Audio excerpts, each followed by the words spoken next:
we're going to get our official videographer, Nolan here, and Ashley. This is going to be very informal and short. We just want to say thank you for being here. You know, this is the first night of the Aspen Art Walk. There was an article in the paper about Sarah's great work, Tim's great work. We're trying to bring this town back to life through art. And, you know, when people criticize Aspen, or they talk about Aspen as being this place that's like dying or a wax museum, it's a little difficult for me. And I see the trajectory of Aspen. We had a lull. There was a down period. Now we're going up. And part of this going up is bringing youth, bringing energy, bringing art into the community, engaging with people, doing cool shit, making it fun, making it interesting, but most importantly, it's about like tapping into our roots of the cultural capital of the world. And one of the things about Aspen, it has all the money in the world, right? But the foundations of Aspen, if you go back to Elizabeth Pepke, she talked about the mind, the body, the spirit. Amen. And when you're in the mountains, you think differently. You think more powerfully. You think about what's possible. Anything is fucking possible in Aspen because you have nature, you have billionaires, you have ideas. The key is going to be bringing our resources together with young, inspiring ideas to make great things possible. So that's my bit. I want to hand it over to Sarah, and we all need to give a round of applause to Sarah. She took this idea on herself, and why don't you just talk a little bit about why you did this? Yeah, so a little bit of background on this. I've been coming out to Aspen since I was a kid, but I never really lived here. So I moved out here about 3 months ago, and I have lived in a lot of different ski towns. This past winter I was traveling around, checking out different places, and as no surprise to anyone, I ended up back here.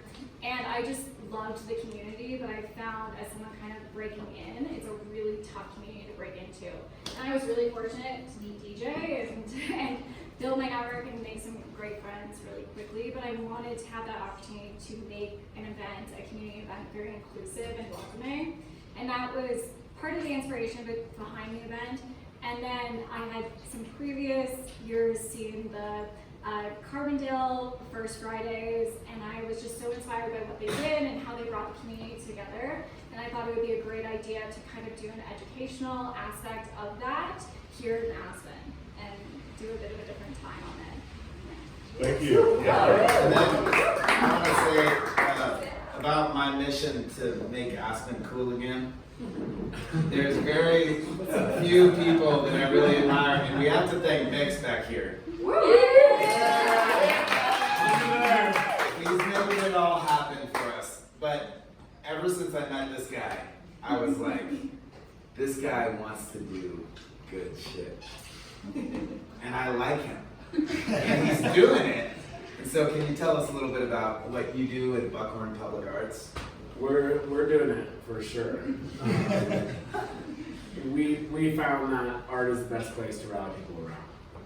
We started by doing musical experiences, and we realized that there was a community of people that resonated with that energy. And like DJ said, you think differently in the mountains, and you experience joy differently when you're in the mountains. I've been to every festival in the world. I've been to a million parties. The parties that we had on the backside when you're surrounded by nothing but nature and that party energy is a very different experience, and every one of my guests will tell you that. And as we transition to public art, we realize that public art is a way for us to diversify that impact. Parties are for only a certain select group of the community, and that's a great group of community. That's my community as a whole, but as we open up to public art, then there's a much wider swath from children to grandparents that are able to participate in that experience. And for us, it's just about community. DJ has done a phenomenal job of building community around art here in Aspen for a long time. We've been doing it for a while as well, and feel that the more that we do as a group and as a whole, as locals, this town is a storied space of this exact narrative that's been happening forever. And the billionaires are coming and the condos are being built and like we're all being chased out, and that's literally been the story, but the dream stays alive. And all I know is that through 75 years of that doom and gloom of it all being over and the greedheads taking control, like they haven't taken control. Actually, like we still drive the culture in this community, and they actually come here for the culture that we drive. And that to me is what keeps me alive. Knowing that the richest people in the world are not here because it's just so beautiful, but it's because the depth of the culture that we've created as individuals in this space is what they are coming for. They could go to Vail, they could go to Telluride, they could go to Jackson. There's a billion other ski towns from Steamboat. There's great places that you can go spend your money and you can spend way less money and get way more stuff. And people are coming here and they're buying $9 million one-bedroom condos in town because there's something different here, and that is culture. And that is 100% Elizabeth Pussy Pepke's heritage. She saw it, she built it, she envisioned what this could be with Mind, Body, Spirit. And I was speaking with someone at the Institute today that I can't even imagine how thrilled that woman is in her grave to see the fact that she saw something and built it, and years after her passing, it is thriving so well. So we're just here to carry Elizabeth's dream forward. Yeah, and I want to read a quick quote from Elizabeth Pepke because I really think that she is a real hero of everything that we're trying to do. And when you just mentioned about her thinking about what we're doing and how happy she would be, this is so important because she made this town. She was the one who came over the hill and saw the vision. Walter implemented it, but it was Elizabeth who made it happen. And one of the things that real quick on that, I learned actually today in a different conversation that Elizabeth actually, they had a ranch outside of Colorado Springs, a massive swath of land that they came out of Chicago in the wintertime to come down to Colorado in the summers as well. And in the late 30s is actually when Elizabeth took a horse riding trip.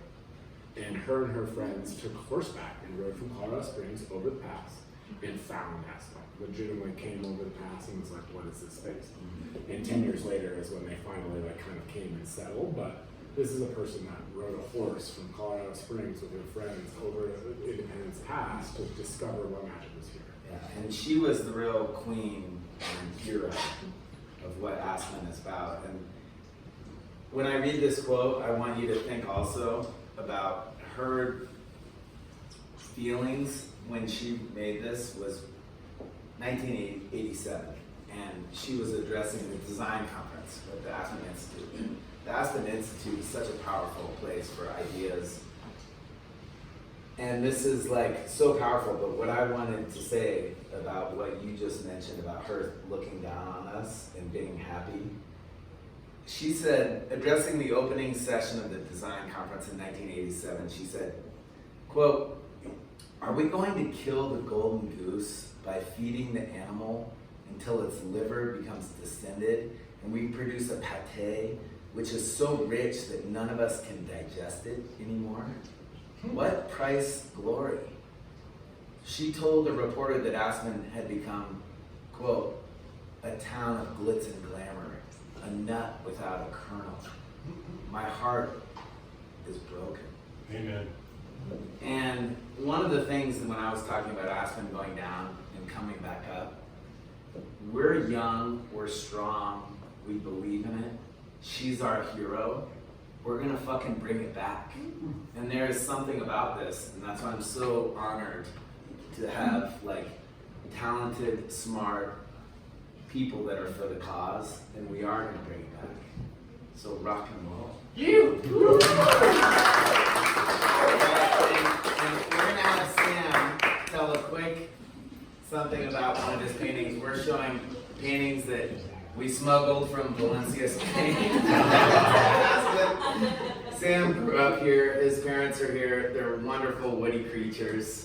And they met in the Collins Block building here, back when they had an apartment for $50 a month.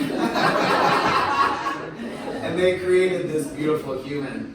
So So if you would just say something quick about one of the paintings. Well, yeah, just first of all, I'd like to thank DJ for showing my work. And yeah, I guess I'm one of those people who grew up in Aspen, but since I graduated high school, it's been a long time.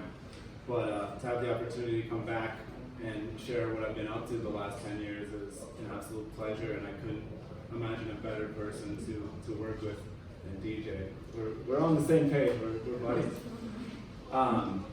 Anyway, the title of the show is called Saudade, which is a Portuguese word that has no English translation, but it's one of my favorite words because it kind of talks about a longing and a missing something that might have happened, or a time in your life that did happen, but is past and you can't touch it again.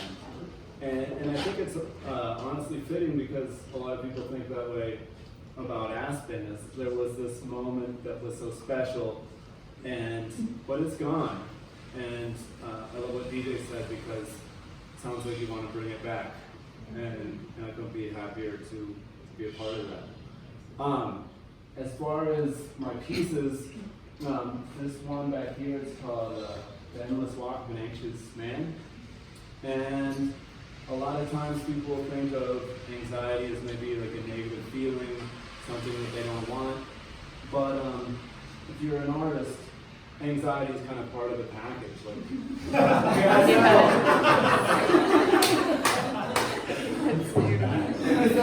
people like my art, well, they judge me. And if you love creating art, then that's what's going to happen. But this guy, you can see the elements are coming against him, but he's leaning forward.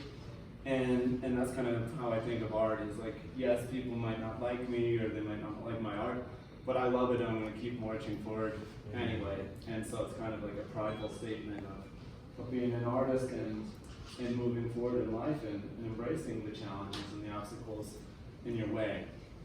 So, thank you, DJ. Beautiful. Thank you all for tuning in. This was the first Aspen Art Walk. Thank you to Sarah. And we're going to keep it going, and we're going to build something beautiful.